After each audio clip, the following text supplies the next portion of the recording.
Querido Jesus, lerei agora as páginas da Tua vida, que elas me levem a Te amar cada vez mais e que Tuas palavras firam o meu coração e me levem a mudar de vida. O Evangelho de hoje é o Evangelho de São João, capítulo 5, versículos 17 a 30. Naquele tempo, Jesus respondeu aos judeus: Meu Pai trabalha sempre, portanto também eu trabalho. Então os judeus ainda mais procuravam matá-lo, porque além de violar o sábado, chamava Deus o seu Pai, fazendo-se assim igual a Deus. Tomando a palavra, Jesus disse aos judeus: em verdade vos digo, o filho não pode fazer nada por si mesmo. Ele faz apenas o que vê o Pai fazer. O que o Pai faz, o filho faz também. O Pai ama o filho e lhe mostra tudo o que ele mesmo faz. E lhe mostrará obras maiores ainda, de modo que ficareis admirados. Assim como o Pai ressuscita os mortos e lhes dá a vida, o Filho também dá a vida a quem ele quer. De fato, o Pai não julga ninguém, mas ele deu ao Filho o poder de julgar, para que todos honrem o Filho, assim como honram o Pai. Quem não honra o Filho também não honra o Pai que o enviou. Em verdade vos digo, quem ouve a minha palavra e crê naquele que me enviou, possui a vida eterna. Não será condenado, pois já passou da morte para a vida. Em verdade eu vos digo, está chegando a hora, e já chegou, em que os mortos ouvirão a voz do Filho de Deus, e os que a ouvirem viverão. Porque assim como o Pai possui a vida em si mesmo, do mesmo modo concedeu ao Filho possuir a vida em si mesmo. Além disso, deu-lhe o poder de julgar, pois ele é o Filho do homem.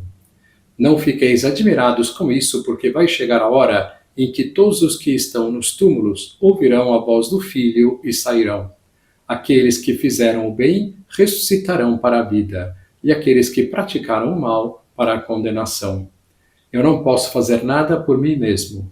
Eu julgo conforme o que escuto, e meu julgamento é justo, porque não procuro fazer a minha vontade, mas a vontade daquele que me enviou. Palavra da salvação. Glória a vós, Senhor. Vamos olhar para Jesus. Jesus tinha curado um paralítico no sábado e, para nosso espanto, os doutores da lei ficam presos ao conceito do descanso no sábado, em vez de acreditarem na livre manifestação de Deus, baseando-se numa rígida interpretação da Sagrada Escritura, não estão dispostos a admitir que alguém possa realizar atividades ao sábado, nem sequer milagres ou curas. Jesus responde-lhes com uma frase lapidar: Meu Pai trabalha sempre, portanto também eu trabalho. Estas palavras condensam uma importante verdade teológica que ilumina a nossa condição de criaturas. Certamente a Bíblia afirma que no sábado Deus descansou, para dar a entender que não criou novas criaturas, mas atua sempre e de forma contínua, conservando as criaturas no ser. Deus é causa de todas as coisas, no sentido de que também as faz subsistir. Porque se num dado momento se interrompesse o seu poder, logo deixariam de existir todas as coisas que a natureza contém. A nossa existência depende inteiramente de Deus em cada instante. Cada segundo da nossa vida é um dom que o Senhor nos oferece confiadamente.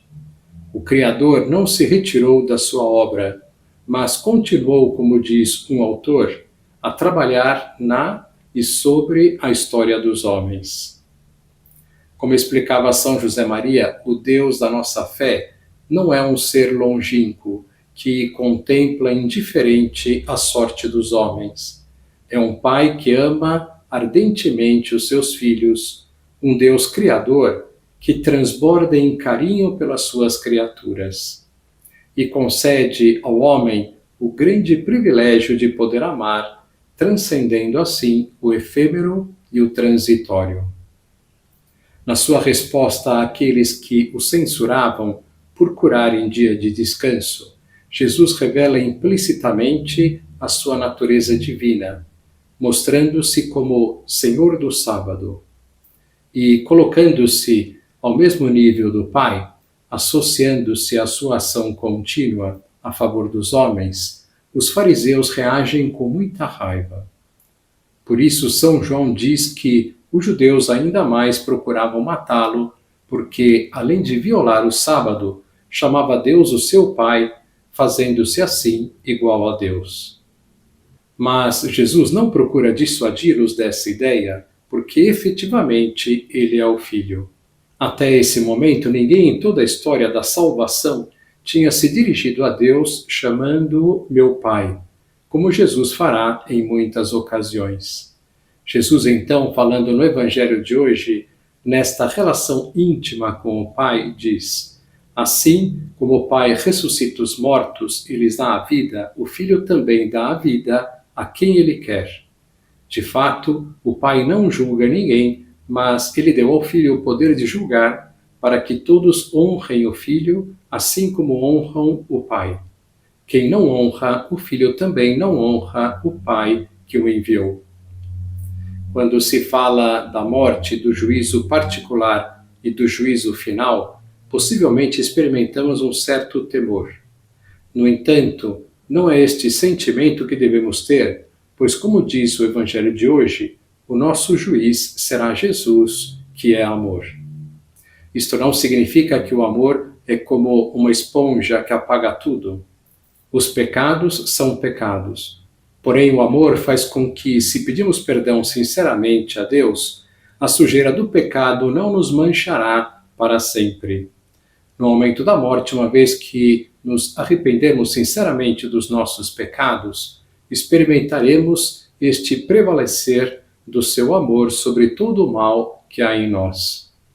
Por isso dizia São José Maria: não tenhas medo da morte, aceita-a desde agora generosamente, quando Deus quiser, como Deus quiser, onde Deus quiser.